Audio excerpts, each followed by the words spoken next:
Guys, क्या आपको पता है कि इंडिया की सबसे धीमी रफ्तार से चलने वाली ट्रेन का नाम क्या है? डोंट वरी, मैं आपको बताता हूं। सबसे धीमी रफ्तार से चलने वाली ट्रेन का नाम है मेट्टुपालयम ऊटी नीलगिरी पैसेंजर ट्रेन, जो कि मात्र 10 किलोमीटर पर आवर के हिसाब से चलती है, जो कि हमारे ही देश की सबसे फास्टेस्ट ट्रेन से लगभग 16 गुना धीमे चलती है। अब आप लोग सोच रहे होंगे कि इससे बढ़िया तो मैं पैदल ही निकल जाऊं, लेकिन ये ट्रेन इसलिए इतना धीमे चलती है क्योंकि ये ट्रेन पहाड़ों से होकर निकलती है। लेकिन जब आप इसकी सवारी करेंगे और बाहर का नजारा देखेंगे तो आप इतने मंत्रमुग्ध हो जाएंगे कि आप लोग ये शुक्र मनाएंगे कि ये ट्रेन इतना धीमे चलती है। क्या आपको इसके पहले तक इफेक्ट पता था? और अगर नहीं पता था तो चैट सेक्शन में लिखना मत भूलिएगा। अच्छी हैंडराइटिंग से आप किसी भी टीचर को इंप्रेस कर सकते हो, और कई लोगों ने बचपन में अपनी हैंडराइटिंग को ठीक करने के लिए कोशिश भी की होगी। कईयों ने ठीक कर ली होगी और कईयों ने टीचर से मार भी खाई होगी। लेकिन अगर मैं आपसे कहूं कि एक 8वीं क्लास की लड़की है जिसकी हैंडराइटिंग कंप्यूटर के फॉन्ट को भी मात दे दे, तो क्या आप विश्वास करोगे? जरा ध्यान से देखिए इस हैंडराइटिंग को। लड़की नेपाल की है जिसका नाम है प्रकृति मल्ला, और उसकी हैंडराइटिंग को दुनिया की सबसे खूबसूरत हैंडराइटिंग्स में से एक माना गया है। क्या आप लोगों को भी लगता है कि कंप्यूटर के फॉन्ट को भी मात देती है प्रकृति की राइटिंग? चैट सेक्शन में लिखना मत भूलिएगा। गाइस, आप लोगों ने कुछ हफ्ते पहले हुआ कराची का विमान हादसे के बारे में सुना होगा। उस विमान हादसे से ठीक पहले पायलट ने एक ऑडियो मैसेज दिया था कंट्रोल रूम में, और वो ऑडियो मैसेज वायरल हो गया था। उस ऑडियो मैसेज में वो पायलट बार बार कह रहा था मेडे मेडे मेडे, अगर आपने ध्यान से सुना हो तो। मेडे मेडे मेडे पाकिस्तान 830। पर सवाल यह है कि क्या मतलब होता है मेडे का? मैं आपको बताता हूं। मेडे एक क्रिटिकल मैसेज है जो कि तब दिया जाता है जब पायलट और विमान ये दोनों खतरे में हों। और मेडे एक्चुअली एक फ्रेंच वर्ड मेडर से लिया गया है जिसका मतलब होता है मेरी मदद करो, मेरी मदद करो। क्या इसके पहले तक इफेक्ट आपको पता था? और अगर नहीं पता था तो चैट सेक्शन में लिखना मत भूलिएगा।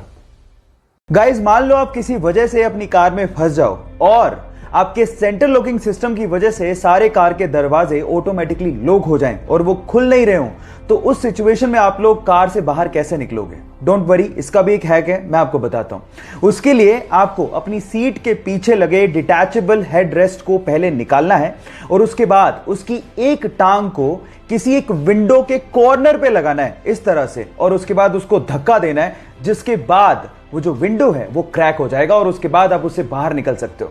मजे की बात यह है कि सबसे आसान तरीके से सबसे इजीली टूटने वाला कांच आपके बैक साइड में लगा होता है, तो उसको तोड़ना और भी ज्यादा आसान होता है। क्या इसके पहले तक इफेक्ट आपको पता था? और अगर नहीं पता था तो चैट सेक्शन में लिखना मत भूलिएगा। क्या हवाई जहाज में किया गया टॉयलेट सीधे जमीन पर आकर गिरता है तो बच्चों के जैसा सवाल, लेकिन कभी ना कभी आपके भी दिमाग में सवाल तो जरूर आया होगा। कई बुद्धिजीवियों का तो यह भी कहना होगा कि वो टॉयलेट अर्थ के एनवायरनमेंट में आते आते अपने आप ही खत्म हो जाता है। लेकिन थांबा, ऐसा कुछ नहीं होता, क्योंकि हर एक हवाई जहाज के पास खुद का 2 गैलन का एक टैंक होता है जिसमें उस टॉयलेट को इकट्ठा किया जाता है, और जैसे ही हवाई जहाज लैंड करता है उसके बाद उस टैंक को खाली कर लिया जाता है।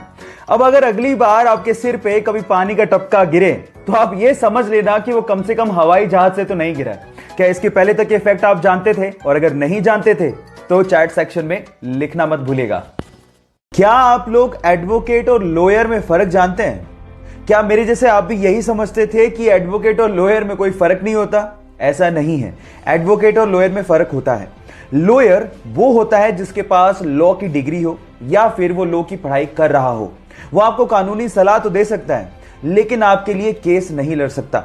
लेकिन अगर कोई lawyer bar council of India की एग्जाम पास करके वहां पे रजिस्टर हो जाता है तो उसके बाद वो आपका केस लड़ सकता है, क्योंकि उसके बाद वो एडवोकेट बन जाता है। सो ये डिफरेंस होता है एडवोकेट और लॉयर के बीच में। क्या आपको इसके पहले तक इफेक्ट पता था? और अगर नहीं पता था तो चैट सेक्शन में लिखना मत भूलिएगा।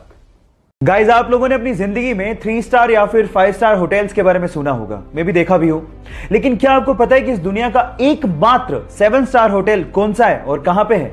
डोंट वरी, अगर नहीं पता तो मैं आपको बताता हूं। दुनिया का एकमात्र सर्टिफाइड 7 स्टार होटल दुबई में है जिसका नाम है बुर्ज अल अरब, और एक्चुअली जिसका मतलब होता है अरेबियन टावर। और गाइस, अगर आपको यहां पे एक रात के लिए एक रूम चाहिए तो आपको 1,70,000 रुपए तक चुकाने पड़ सकते हैं। लेकिन अगर आप यहां पे एक शानदार स्वीट किराए पर लेते हैं तो एक रात के लिए आपको 11,50,000 रुपए तक किराया चुकाना पड़ सकता है। सो गाइस, इसके पहले तक क्या आप ये फैक्ट जानते जानते थे, और अगर नहीं जानते थे तो चैट सेक्शन में लिखना मत भूलिएगा।